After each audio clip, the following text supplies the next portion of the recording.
A ver, pensemos en esto por un segundo. La narrativa, las historias, no son solo para entretenernos. Son en realidad una herramienta fundamental que usamos para darle sentido a todo, a nuestro mundo, a nuestra salud, incluso a quienes somos. Y aquí viene la gran pregunta, ¿no? ¿Y si la herramienta más poderosa para nuestro bienestar, para la habilidad de un médico e incluso para nuestra propia felicidad fuera la misma cosa? Bueno, hoy vamos a meternos de lleno en esto. Vamos a explorar la respuesta y a descubrir cómo las historias nos van moldeando de formas que de verdad ni nos imaginamos. Vamos a ver cómo estas historias, estos relatos, influyen en todo. Desde algo tan personal como nuestro concepto de la felicidad hasta prácticas súper profesionales como en el campo de la medicina, por ejemplo. Uno siempre cree que sabe lo que necesita para estar bien, ¿verdad? Comida, un techo, seguridad, lo básico. Pero, ¿y si las historias que nos contamos a nosotros mismos fueran incluso más poderosas que todo eso? Solemos pensar en el bienestar como una especie de pirámide, ¿no? Como la de Maslow. Primero lo esencial. Pero la experiencia humana es mucho, mucho más enredada que eso. Y es justo la narrativa la que nos enseña que nuestras motivaciones, pues no siempre siguen ese guión tan ordenadito. Y para muestra, un botón. ¿Y qué botón? Este es un testimonio de Viktor Frankl, nada menos que desde un campo de concentración. O sea, en las circunstancias más extremas que uno se puede imaginar, sin la más mínima seguridad, ¿qué surgió? Pues cosas como el humor y la curiosidad. Es increíble. Esto nos demuestra que el espíritu humano, a través de esa historia que se cuenta a sí mismo para poder sobrevivir, es capaz de romper cualquier jerarquía de necesidades que le pongan delante. Ok, para entender de verdad el poder que tienen las historias hay un concepto que es clave. Se llama descripción densa. Y no es nada complicado. Simplemente significa que no se trata solo de ver lo que pasa, sino de interpretar por qué pasa. Es todo el contexto, el significado que no se ve a simple vista. Es, en definitiva, la historia que hay detrás de cada acción. Miren, aquí se ve clarísimo. La descripción superficial te dice el hecho puro y duro. Contrajo su párpado, y ya. Pero la descripción densa, esa te cuenta la historia completa.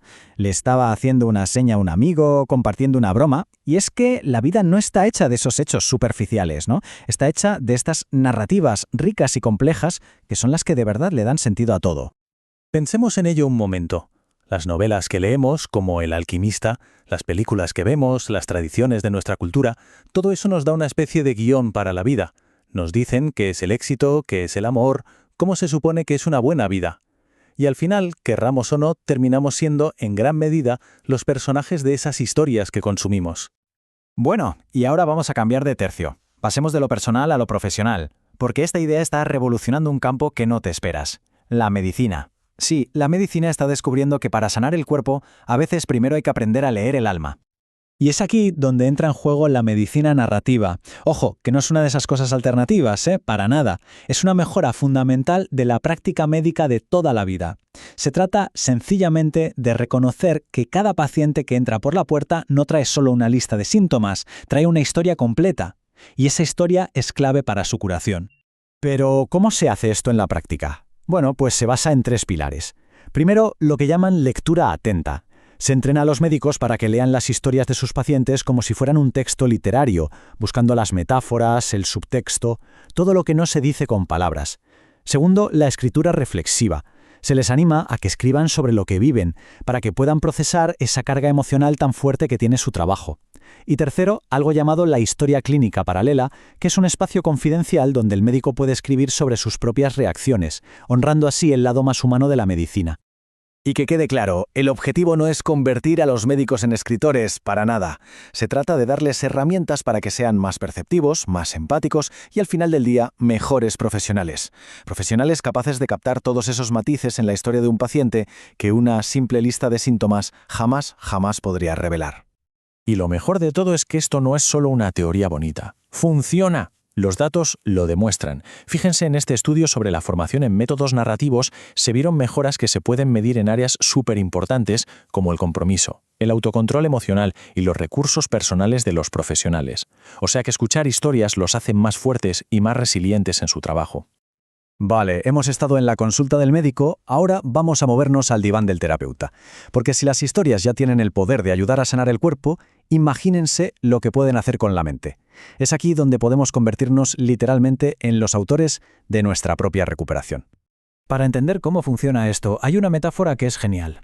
Imaginen que la mente a veces es como una vasija de cristal llena de agua y arena, todo agitado. ¿Qué se ve? Nada, todo está turbio, confuso. Bueno, pues el acto de contar nuestra historia, de ponerla en orden, de crear una narrativa, es como dejar esa vasija quieta. Poco a poco, la arena se asienta en el fondo y el agua se vuelve transparente, se ve todo con claridad. Y es que la terapia narrativa nos ayuda a entender algo fundamental, que nuestras emociones no son nuestras enemigas, tienen una función adaptativa. El miedo, por ejemplo, está ahí para protegernos, la ira para ayudarnos a destruir obstáculos. Al poner todas estas emociones en el contexto de nuestra historia de vida, aprendemos a ver para qué sirven y a manejarlas de una forma mucho más constructiva. El objetivo final de todo esto es increíblemente liberador. Se trata de separar a la persona del problema.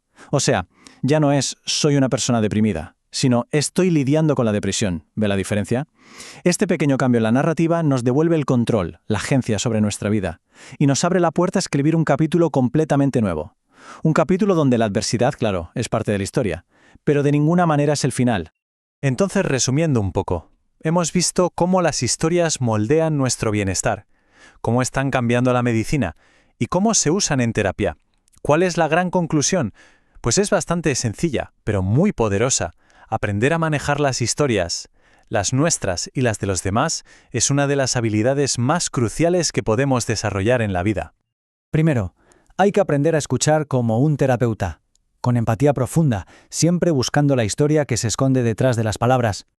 Segundo, hay que aprender a leer como un médico, como un médico entrenado en narrativa. O sea, leer el mundo que nos rodea buscando el subtexto, los patrones, los significados que no son evidentes a primera vista. Y por último, y quizá lo más importante de todo, hay que atreverse a escribir la propia historia, tomar las riendas y convertirnos en los autores conscientes de nuestra vida, sabiendo que siempre tenemos el poder de editar, de revisar y de reescribir nuestro camino. Claro que las historias de nuestras vidas no siempre son cuentos de hadas. A menudo son complicadas, a veces incluso monstruosas. Pero como dice esta cita tan potente, aquello era la vida. La vida era monstruosa. Pero era la vida lo que yo quería. Y es que abrazar esa complejidad, con todo lo que trae, es la esencia misma de vivir de verdad. Así que, para terminar, queda una pregunta en el aire. Cada día es, en esencia, una página en blanco. La historia que decidamos contar sobre quiénes somos y sobre el mundo que nos rodea tiene el poder de reescribir nuestra realidad. La pregunta es, ¿qué historia vamos a contar hoy?